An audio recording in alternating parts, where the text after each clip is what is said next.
हरियाणा की हर अपडेट के लिए बेल आइकन दबाएं और सब्सक्राइब करें STV हरियाणा न्यूज। और बढ़ते प्रदूषण को लेकर के हम आज आवाज उठाने जा रहे हैं।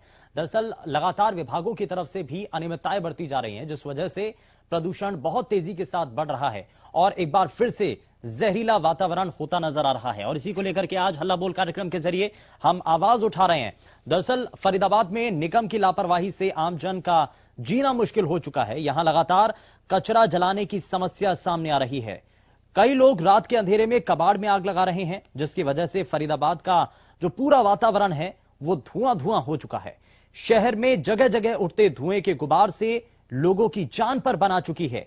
नगर निगम के लाख दावों के बावजूद भी प्रदूषण पर लगाम नहीं लग पा रही है और परेशानी यहां पर आम लोगों के लिए बढ़ चुकी है।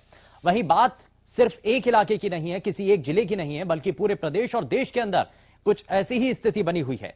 दरअसल गुरुग्राम में भी वायु प्रदूषण का स्तर तेजी के साथ बढ़ रहा है और बीते कई महीनों की अगर बात करें तो यहां सबसे ज्यादा अगर देखा जाए प्रदूषण का लेवल तो वो शुक्रवार को सबसे ज्यादा रहा। लॉकडाउन के बाद शुक्रवार का दिन सबसे प्रदूषित रहा है। लॉकडाउन से पहले शहर में वायु प्रदूषण का स्तर ज्यादा दर्ज किया जाता रहा, लेकिन शुक्रवार को 276 पीएम 2.5 माइक्रोग्राम प्रति क्यूबिक मीटर दर्ज किया गया और पिछले दिनों में अभी तक 200 और 230 पीएम 2.5 के करीब तक दर्ज किया जाता रहा।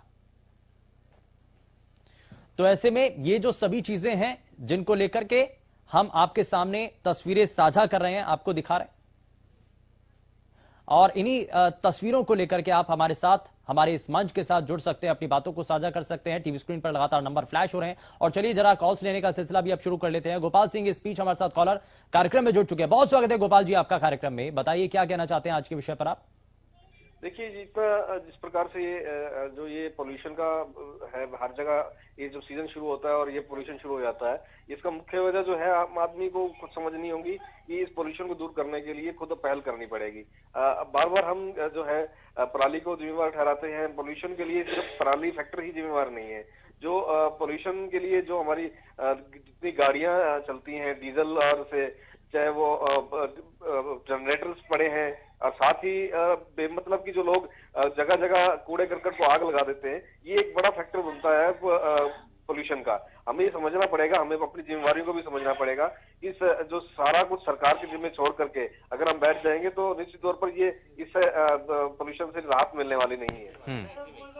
ठीक है, बहुत शुक्रिया गोपाल सिंह, आप हमारे साथ कार्यक्रम में जुड़े और आपने अपनी बातों को साझा किया है। यहाँ पर जिम्मेदारी की भी बात है, क्योंकि जिम्मेदारी हर एक नागरिक की भी है कि आपको ये देखना होगा, ये सुनिश्चित करना होगा कि कहीं आपके घर के आसपास भी कोई कूड़े में आग तो नहीं लगा रहा है और बढ़ते प्रदूषण में सहयोग तो कोई नहीं कर रहा है। और अगर आपको ऐसा लगता है तो इसमें आप प्रशासन की आंख नाक कान बन सकते हैं, यानी कि आप प्रशासनिक अधिकारियों को, प्रशासन को इसके बारे में जानकारी दे सकते हैं, ताकि जो प्रदूषण का स्तर तेजी के साथ बढ़ रहा है वो कुछ हद तक उसको कम किया जा सके। और इस बीच हमारे साथ कॉलर प्रदीप कार्यक्रम में जुड़ चुके हैं। बहुत स्वागत है प्रदीप आपका कार्यक्रम में। बताइए क्या कहना चाहते हैं आज के इस कार्यक्रम पर। देखो जी, आपका चैनल बहुत बढ़िया है, हरियाणा न्यूज है, हरियाणा का नाम जो रोशन करे है, उस चैनल पर उसके पत्रकारों का सबका धन्यवाद। क्योंकि जो आप मेहनत करो हो, लोगों ने जगाने का काम करो हो, यो पूरे मीडिया में जैसे आपके चैनल का आपका धन्यवाद। सबसे बड़ी बात यह है कि जो हमारा जो सोनीपत है, जो इतना करड़ा दुखी है, अब ये जो फैक्ट्री है ये सारी की सारी दिल्ली से भगाई ऑर्डर मारे आड़ा सब्जी, हम इतने करड़े दुखी हो गए, आड़ा सांस नहीं लिया जाता, अस्थमे के, एलर्जी के इतने ज्यादा मरीज हो गए, जीव जंतु मरने लग रहे, पक्षी मरने लग रहे। लेकिन सबसे बड़ी बात यह है अखाड़े के अधिकारी अभी जे भरी जाए, मोटे मोटे अधिकारी हैं, इनकी जांच हो जा तो इनके पोल खुल जा, लंबी लंबी गाड़ी हम चल रहे हैं। क्योंकि ये जो फैक्ट्री वाले हैं सारी इनकी जेब भरे हैं, इनमें कोई मतलब नहीं। पोल्यूशन तय, जमीन के पानी तय, फैक्ट्री की जांच हो जाए तो जमीन में तो पानी छोड़ते पाओगे और ऊपर धुआं छोड़ते पाओगे। लोगों ने मारने का ठेका ले लिया इन फैक्ट्री वाले ने। अब सबसे बड़ी बात है, अब देखो सरकार है, सरकार पे बात ठा लो, सरकार पर लगाम नहीं कसी जाती इन अधिकारी आप है, क्योंकि अफसरशाही चल रही है या खट्टर सरकार को नहीं चल रही, अफसरशाही चल रही है। अफसरशाही न्यू अब मोटी मोटी जेब भरी जा, मोटे मोटे पैकेट पहुंच जाए हैं, तब चुप कर बचेगा यो देश। हरियाणा का नाम ताकत है, हरा भरा हरियाणा, ई वाला देख लो क्यों रहे के चल नहीं सकते। अरे मौसम बदलेगा, ऊपर से ठंड पड़ेगी, नहीं तो ये पोल्यूशन फैलेगा, कितने किसाना पर आवाज उठेगी, कितने क्या पे उठेगी, फैक्ट्री वाला पे लगाम पे सुना है। लॉकडाउन में आपने दिखाई थी इतनी बढ़िया खबर, पानी सुधर गया था, हवा सुधर गई थी, आदमियों का जीवन सुधर गया था। फिर ना होगा क्यों, इसमें मौसम बदलेगा और मौसम बदलने पे फिर वो पोल्यूशन बढ़ेगा, वो एलर्जी के और जो सांस के मरीज हैं उनकी क्या हालत होगी, और पक्षी मरेंगे, मेरे जीव जंतु मरेंगे, क्योंकि शासन नहीं लिया जाएगा तो मरेंगे। आप की टीम का यह निवेदन है कि इसको गैर से काम करवाओ, इन अधिकारियों पर लगाम लगवाओ, ताकि वो देश बच जाए, आदमी बच जाए और पशु बच जाए। तो आपके बागी है ये फैक्ट्री वाले, इतना पोल्यूशन फैलावा है तो मरने की कंडीशन हो रही है। दिल्ली के नजदीक और यूपी के नजदीक जो सोनीपत भटका मरलिया नाश हो रहा है। ठीक है, बहुत शुक्रिया प्रदीप, आप हमारे साथ कार्यक्रम में जुड़े और आपने सोनीपत और पानीपत के बारे में जो जानकारी दी, आपने बताया कि कैसे इन इलाकों के अंदर, इन जिलों के अंदर स्थिति बनी हुई है। विजय चौहान इस बीच हमारे साथ कॉलर कार्यक्रम में जुड़ चुके हैं। विजय चौहान जी, बहुत स्वागत है आपका हल्ला बोल कार्यक्रम में। बताइए आज के विषय पर क्या कहना चाहेंगे आप? सबसे पहले तो हम हरियाणा न्यूज का धन्यवाद करेंगे कि इस तरह के जो मुद्दे हैं उठाते हैं, आम लोगों के जो मुद्दे हैं। अगर प्रदूषण की बात करें तो प्रदूषण कर गया है तो किसानों का नाम ही दिया जा रहा है, किसी पराली बनाकर किसानों का जो प्रदूषण किया जा रहा है। लेकिन दूसरी ओर अगर बात करें फैक्ट्रियों की, तो फैक्ट्रियों में काफी जो प्रदूषण है वो हो रहा है, जो अधिकारियों की मिली भगत हो रहा है। व्हीकलों पर जरूर रोक लगी है, 15 सालों के रोक लगा दी गई है, लेकिन व्हीकलों को रोका नहीं जा रहा है। कहीं ना कहीं प्रशासन और जो आम लोग हैं वो इतने जिम्मेवार नजर आते हैं कि जो प्रदूषण है वो इस तरह फैला रहे हैं। लेकिन विजय, एक चीज और भी है कि जब भी अगर प्रदूषण के बारे में चर्चा होती है तो किसान के द्वारा जलाई जाने वाली पराली की बात होने लगती है। असल में कारक यही है या और दूसरे कारक भी हैं? आपको क्या नजर आता है? किसान के द्वारा पराली इतना प्रदूषण नहीं कहा जा सकता। व्हीकल के प्रदूषण है, पॉलीथीन को जलाया जाता है, फैक्ट्रियां जो लगाई जाती हैं, फ्लेक्सें जो बनाई जाती हैं, वो जो बढ़िया फैक्ट्रियां हैं उनमें ज्यादा प्रदूषण होता है। गवर्नमेंट की आंखों के नीचे होता है। जब उनको लाइसेंस दिया जाता है तो बिल्कुल पोल्यूशन का सर्टिफिकेट लेना होता है, लेकिन कर्मचारी और अधिकारियों की मिली भगत के कारण उनको इस तरह के लाइसेंस दिए जा रहे हैं। बड़ी बड़ी फैक्ट्रियां हैं जो प्रदूषण फैलाती है। किसान का तो थोपा ही जाता है कि किसान की पराली जलाने से प्रदूषण होता है। आपके घर के आसपास तो कोई नहीं जलाता कूड़ा? ये इस तरह का कूड़ा जलाने से कोई प्रदूषण नहीं होता, क्योंकि लोग हैं जो कूड़ा नहीं जला रहे। कूड़ा क्यों जलाएंगे लोग? लेकिन लिफाफे हैं जो फैक्ट्रियों के बड़ी फैक्ट्री इस तरह के जो जलाने से कूड़ा पैदा होता है। ठीक है, बहुत शुक्रिया विजय, आप हमारे साथ कार्यक्रम में जुड़े और हम भी ये कोशिश कर रहे हैं कि लगातार बढ़ते इस प्रदूषण को नियंत्रित किया जा सके और कार्यक्रम के जरिए हम लोगों तक ये जानकारी पहुंचा सकें कि अगर किसी के भी घर के आसपास अगर कहीं भी कोई कूड़ा जला रहा है या और दूसरे ऐसे कारक जो नजर आते हैं प्रदूषण बढ़ाने में, तो उसमें आप अपनी भूमिका निभा सकते हैं। आप जानकारी दे सकते हैं प्रशासन को अगर कहीं पर भी कूड़ा जलाया जा रहा है या फिर अगर किसी इलाके में कहीं पर पराली जलाई जा रही है तो उसके बारे में भी आप जानकारी दे सकते हैं। लेकिन अब प्रदूषण के खिलाफ इस लड़ाई को बहुत तेजी के साथ आगे बढ़ाना होगा और इसमें, क्योंकि इससे पहले जो कॉलर हमारे साथ कार्यक्रम में जुड़े उन्होंने ये साफ साफ बताया भी और ये कोशिश भी की बताने की कि इसमें सभी आम लोगों की भूमिका बहुत हद तक जरूरी है। जब तक आम जनता इस कार्यक्रम के साथ नहीं जुड़ेगी, जब तक आम जनता प्रदूषण के खिलाफ मुहिम शुरू नहीं करेगी, तब तक ये सार्थक नजर होता हुआ नहीं दिखेगा। लेकिन आम लोगों की सेहत पर, क्योंकि इसका नुकसान बहुत हद तक पड़ रहा है, चाहे किसी भी प्रदेश की बात कर लीजिए, हरियाणा प्रदेश के अगर अलग अलग जिलों की भी बात कर रहे हैं हम, तो वहां पर भी अगर बढ़ता है प्रदूषण का जिक्र हो रहा है। खास करके गुरुग्राम की अगर हम बात कर रहे हैं तो बीता जो शुक्रवार था उसमें अभी तक का सबसे ज्यादा प्रदूषित वो दिन रहा था। तो ये अब आम लोगों के लिए बहुत हद तक मुश्किलें हो चुकी हैं। अगर घर से आपको बाहर निकलना ही पड़ेगा, आप दफ्तर के लिए निकलेंगे, आप घर के सामान खरीदने के लिए निकलेंगे या फिर आप किसी भी जरूरत का काम के लिए आप अपने घर से बाहर निकलेंगे, तो ऐसा तो है नहीं कि आपको घर से बाहर नहीं निकलना है, आपको बाहर निकलना पड़ेगा किसी ना किसी कारण की वजह से। लेकिन जब आप घर से बाहर निकलेंगे तो अगर प्रदूषण आपका स्वागत करेगा, प्रदूषण अगर आपको आपके स्वास्थ्य पर इसका असर पड़ेगा, तो इस सभी चीजों को लेकर के आपको सजग होने की बहुत हद तक जरूरत है। आपको यह ध्यान रखना होगा कि आपको अपने स्वास्थ्य के बारे में और अपने स्वास्थ्य को लेकर कैसे एहतियात बरतना है, कौन कौन सी चीजें हैं जिनका आपको इस्तेमाल करना है। और ऐसे समय में जब बढ़ते प्रदूषण का जिक्र होने लगता है तब आपको खाने पीने की चीजों पर भी बहुत हद तक ध्यान रखने की जरूरत है। गुनगुना पानी आपको पीना चाहिए। बहुत सारे ऐसे एहतियात के कदम हैं जो कि आपको उठाने चाहिए। और अब इस समय आप जो प्रदूषण है उसकी वजह से कई लोगों में सांस लेने की परेशानियां बढ़ जाती हैं, किसी को शिकायतें आने लगती हैं, स्वास्थ्य संबंधी उनको परेशानियां होने लगती हैं, आंखों में जलन होने लगती है। तो ये कुछ ऐसी चीजें हैं जो कि इस दौरान होने लगती हैं। अब बढ़ते प्रदूषण की वजह से न सिर्फ इसका अभी असर नजर आएगा बल्कि आने वाले समय में भी इसका बहुत गहरा असर पड़ता है। तो लोगों की हर एक परेशानी के पीछे आखिर जिम्मेदार कौन है? क्या प्रशासनिक अधिकारी सही तरीके से काम कर रहे हैं? और आखिर पर्यावरण के साथ जो खिलवाड़ हो रहा है, आपको इसमें कारण क्या नजर आ रहे हैं? ये जो हवा है दिल्ली एनसीआर की खास करके हम बात कर रहे हैं, वहां ये हवा आखिर इतनी प्रदूषित क्यों होती चली जा रही है? क्या पेड़ों का कटना एक और बड़ा कारण आपको नजर आता है? आप ये भी बताइए हमें कि आपके घर के आसपास या आप जहां पर आप पहले बहुत हद तक हरियाली देखते थे लेकिन अब वहां पर पेड़ पौधे गायब हो चुके हैं, तो उसके बारे में भी आप हमें बता सकते हैं, क्योंकि ये भी लोगों को जानकारी बहुत हद तक पहुंचाने की जरूरत है कि आपको बेहतर हवा मुहैया कराने के लिए पेड़ पौधे ही एकमात्र कारक होते हैं जो कि आपको साफ और शुद्ध हवा पहुंचाते हैं। तो इसीलिए ज्यादा से ज्यादा अपने घर के आसपास हो, अपने घर में हो, अपनी बालकनी में हो, आप पेड़ पौधे लगा सकते हैं। लेकिन साथ ही साथ सवाल यह भी है कि आखिर पर्यावरण से ये खिलवाड़ कब तक होता रहेगा? आखिर ये परेशानियां कब तक यूं ही बनी रहेंगी? इसको लेकर के आप हमारे साथ कार्यक्रम में जुड़ सकते हैं, बता सकते हैं, अपनी राय, अपने सुझाव दे सकते हैं। और इस बीच हमारे साथ कॉलर भजनलाल कार्यक्रम में जुड़ चुके हैं। भजनलाल जी, बहुत स्वागत है आपका हल्ला बोल कार्यक्रम में। बताइए क्या कहना चाहते हैं आप?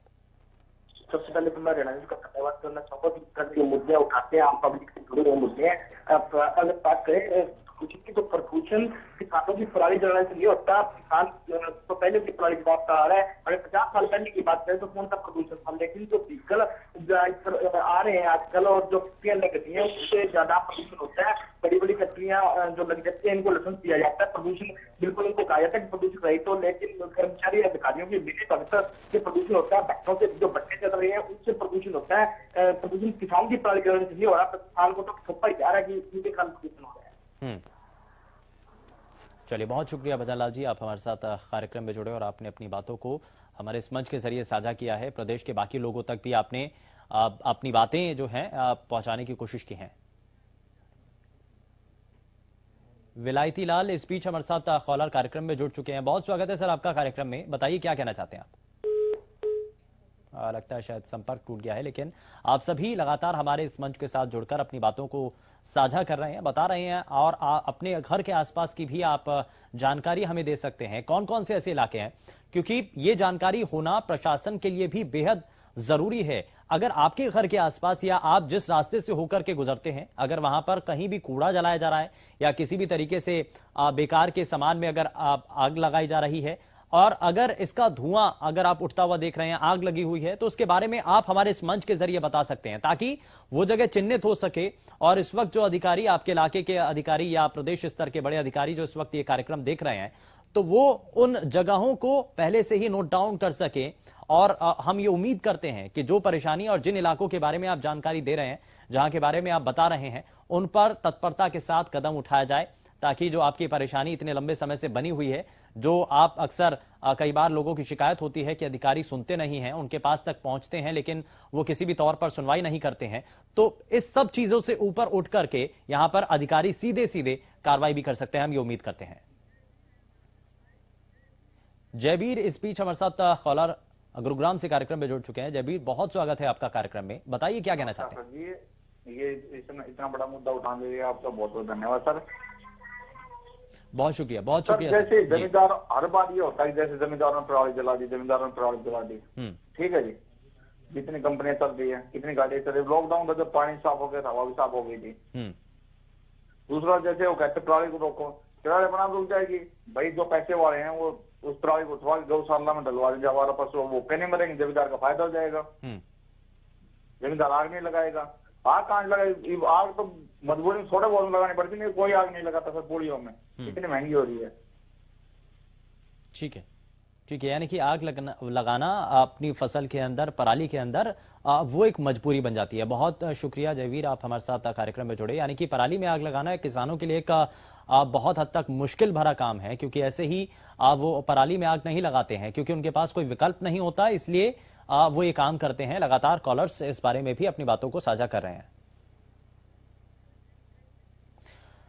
तो प्रदूषण से सांस लेना मुश्किल हो चुका है। परेशानी आम लोगों के लिए यानी कि आप सभी के लिए बढ़ चुकी है और इसको लेकर के आप अपनी बातों को साझा कर सकते हैं, लेकिन छोटे से ब्रेक के बाद।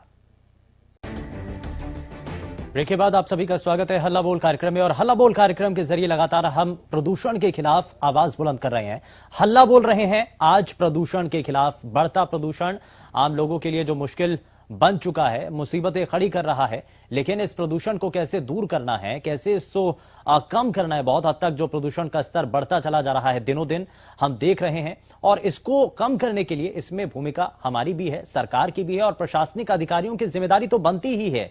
लेकिन इसमें आप क्या कर सकते हैं, क्योंकि बहुत सारे लोग ये सोच रहे होंगे, ये समझ रहे होंगे इसमें हम क्या कर सकते हैं, लेकिन साहब आपकी इसमें भूमिका बहुत हद तक जरूरी है। आपको अगर अपने घर के आसपास आप देख रहे हैं कहीं भी अगर कूड़ा जल रहा है, पराली जल रही है, या किसी भी तौर पर आप देख रहे हैं कि प्रदूषण का कोई भी कारक आपको नजर आ रहा है, तो उसके बारे में आप अपनी जानकारी जो है, जो आपके पास जानकारी है, वो प्रशासन तक पहुंचा सकते हैं। और इसके लिए हम बार बार कह रहे हैं कि आप प्रशासन की आंख नाक कान बनिए, आप सहयोग कीजिए, और प्रशासनिक अधिकारी उसके बाद अगर काम नहीं कर रहे हैं तो जाहिर तौर पर उनके खिलाफ भी एक्शन लिया जाएगा, उसके खिलाफ भी आप अपनी आवाज बुलंद कर सकते हैं, क्योंकि ये पूरा प्रदेश, ये पूरा वातावरण ये आपका है, और इसमें अगर प्रदूषण होता है तो ये आपके लिए ही नुकसानदायक है। लेकिन इसमें यहां पर बात एक तरफ जिम्मेदारी की है, दूसरी तरफ यहां पर बात अधिकारियों के कामकाज को लेकर के भी है। अगर अधिकारी भी अपनी तत्परता के साथ काम करेंगे, वो देखेंगे, क्योंकि अलग अलग जगहों पर जिला स्तर पर भी ये जिम्मेदारियां दी जाती हैं कि आपको देखना है कहां पर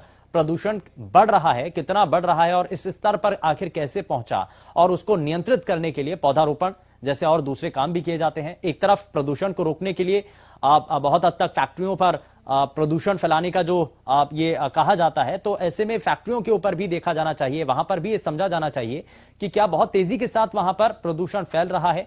फैक्ट्रियां इसके पीछे एक बहुत हद तक कारण मानी जाती हैं। वहीं दूसरी तरफ वातावरण को साफ और शुद्ध बनाने के लिए ज्यादा से ज्यादा पौधे पेड़ लगाने के लिए भी कहा जाता है। तो ये दोनों चीजें अगर साथ साथ होती रहेंगी तो अपने आप जो स्थिति है वो बेहतर होती चली जाएगी। और इन्हीं सभी चीजों को लेकर के लगातार हम आपके सामने तस्वीरें रख रहे हैं, आपसे आपकी राय भी जानना चाहते हैं, आपके इलाके के हाल भी समझना चाहते हैं, आप इस पर क्या बताना चाहते हैं, क्या कहना चाहते हैं। आप हमारे साथ इस मंच के साथ जुड़कर अपनी बातों को साझा कर सकते हैं, बता सकते हैं कि आखिर आज इस विषय पर आप क्या कहना चाहते हैं। टीवी स्क्रीन पर लगातार नंबर फ्लैश हो रहे हैं, उनके जरिए आप सीधे हमारे इस मंच के साथ जुड़ पाएंगे, अपनी बातों को साझा कर पाएंगे और प्रदूषण के खिलाफ आप हल्ला बोल पाएंगे। क्योंकि आज इस प्रदूषण के खिलाफ अगर आपने हल्ला नहीं बोला और ये जो जहरीला स्मॉग है ये धीरे धीरे इसी तरीके से बढ़ता चला जाएगा, ये आपके लिए न सिर्फ आज आपको खराब कर रहा है, आपके स्वास्थ्य को खराब कर रहा है, बल्कि आने वाली पीढ़ियों के लिए भी बहुत हद तक चुनौती बन जाएगा। क्योंकि आने वाले समय में धीरे धीरे ये प्रदूषण का स्तर और भी तेजी के साथ अगर बढ़ेगा, इसी तरीके से बढ़ेगा, तो आने वाला समय आपके लिए और भी ज्यादा मुश्किलों भरा हो सकता है। और इसीलिए बार बार कहा जा रहा है, चाहे वो सड़कों पर चलने वाली गाड़ियां हो, चाहे ट्रक हो, इन सभी को प्रदूषण का एक कारक जब माना जाता है तो पहले जो है पेट्रोल डीजल की जगह सीएनजी की बसेस शुरू की गई हैं। लेकिन अब इलेक्ट्रिक की तरफ जब जमाना आगे बढ़ रहा है तो इस तरफ भी ध्यान देने की जरूरत है। क्योंकि एक तरफ हम जो है जो सीमित संसाधन हमारे बने हुए हैं उनको हम खर्च करते चले जा रहे हैं, वहीं दूसरी तरफ प्रदूषण भी उनसे बढ़ रहा है। तो ऐसे में हमें वैकल्पिक व्यवस्था की तरफ हमें रुख करना होगा, उस तरफ हमें ध्यान देना होगा। और इस बीच हमारे साथ शत्रुघ्न कॉलर कार्यक्रम में जुड़ चुके हैं। बहुत स्वागत है शत्रुघ्न आपका कार्यक्रम में, बताइए क्या कहना चाहते हैं। देखिए, मैं बात करना चाहता हूँ कि जिस तरह से पोल्यूशन बढ़ रहा है उस तरह से सांस लेना भी मुश्किल हो गया है। और इस मौसम में जिस तरह से पोल्यूशन बढ़ रहा है, आने वाला जो समय है वो जो एनसीआर में रहने वाले लोग हैं उनके लिए बड़ी दिक्कतें पैदा करेगा। क्योंकि देखिए, दिवाली भी आने वाली है और जिस तरह से खेतों में और फानों में आग लगाई जा रही है, उससे जो हम एनसीआर में रहने वाले लोग हैं, हमारा जीना जो है वो मुहाल हो गया है। शाम होते ही आंखें जो है जलन करने लग जाती हैं। तो कहीं ना कहीं सरकार जो दावे कर रही है, सरकार उन दावों पे खरा भी उतरे। और जो ये पोल्यूशन जिससे लोगों का दम घुट रहा है जी, सरकार को इसके बारे में भी विचार करना चाहिए और लोगों पर सख्ती से रोक लगानी चाहिए जो लोग इसमें हिस्सेदारी कर रहे हैं। बिल्कुल, और इसमें भूमिका हर किसी की खास है। बहुत शुक्रिया शत्रुघ्न आपका कार्यक्रम में जुड़ने के लिए। और यहाँ लगातार जो कॉलर्स हैं वो ये बता रहे हैं कि हर एक आदमी की इस मुहिम के अंदर जुड़ने की कोशिश होनी चाहिए उनका ये प्रण होना चाहिए कि प्रदूषण के खिलाफ आज अगर वो हल्ला बोल रहे हैं तो ये सिर्फ आज की बात ना रहे, ये आगे भी इसी तरीके से जारी रहे। अपने आप को, अपने आसपास, अपने रिश्तेदारों को, अपने परिवार के लोगों को ज्यादा से ज्यादा जागरूक करें ताकि ये बढ़ता प्रदूषण कुछ हद तक कम हो सके। और दिल्ली एनसीआर की खास करके हम यहां पर बात कर रहे हैं, चाहे फरीदाबाद, गुरुग्राम, ये वो इलाके हैं जहां पर बहुत हद तक प्रदूषण का स्तर तेजी के साथ बढ़ रहा है, क्योंकि यहां पर पेड़ पौधे बहुत हद तक कम हो चुके हैं और वहीं दूसरी तरफ प्रदूषण जो है वो बढ़ता चला जा रहा है। तो यानी कि यहां पर संतुलन नहीं बन पा रहा है और इसी वजह से ये प्रदूषण का ग्राफ बहुत तेजी के साथ हम बढ़ता हुआ देख रहे हैं। और प्रदूषण से अब जब सांस लेना मुश्किल हो चुका है तो ये धीरे धीरे बीमारियों के न्योता देने के लिए भी तैयारी कर रहा है, क्योंकि एक तरफ जब प्रदूषण शुरू हो जाता है तो उसके बाद शरीर के अंदर होने वाली बहुत सी ऐसी बीमारियां हैं जो स्वास्थ्य संबंधी होती हैं, सांस लेने से जुड़ी हुई होती हैं, तो वो सब परेशानियां भी धीरे धीरे शुरू होने लगती हैं और ऐसे में जो कई लोग हैं उनके सामने मुश्किलें और परेशानियां बढ़ती चली जाती हैं। और इसीलिए हम ये कह रहे हैं कि आपको अपने आप का, अपने स्वास्थ्य का, अपने परिवार का बहुत हद तक ध्यान रखना होगा। अपने स्वास्थ्य के बारे में आपको सोचना होगा और खास करके ये वो वक्त है जब कोरोना काल चल रहा है। कोरोना संक्रमण के इस दौर में आपको अपने स्वास्थ्य के बारे में बहुत हद तक सोचना होगा, ध्यान रखना होगा, क्योंकि ऐसे में एक कारक खांसी से जुड़ा भी है। खांसी जुकाम अगर हो जाता है तो उससे परेशानियां बढ़ जाती हैं। इसलिए आपको इस वक्त बहुत हद तक सचेत रहने की जरूरत है और बहुत हद तक अगर हो सके तो आप अपने घर से बाहर ना निकलें। अगर बहुत ज्यादा जरूरी है तभी अपने घर से बाहर निकलें, क्योंकि प्रदूषण बाहर पूरी तरीके से पैर पसारे बैठा है और वो आपको बीमार करने के लिए तैयार है। लेकिन लगातार हमारे इस कार्यक्रम के जरिए हम ये कोशिश कर रहे हैं कि आप जागरूक हो सकें, आप तक ये जानकारी पहुंच सके कि प्रदूषण का खतरा किस कदर तक बन चुका है। फिलहाल के लिए बस उतना ही। नमस्कार।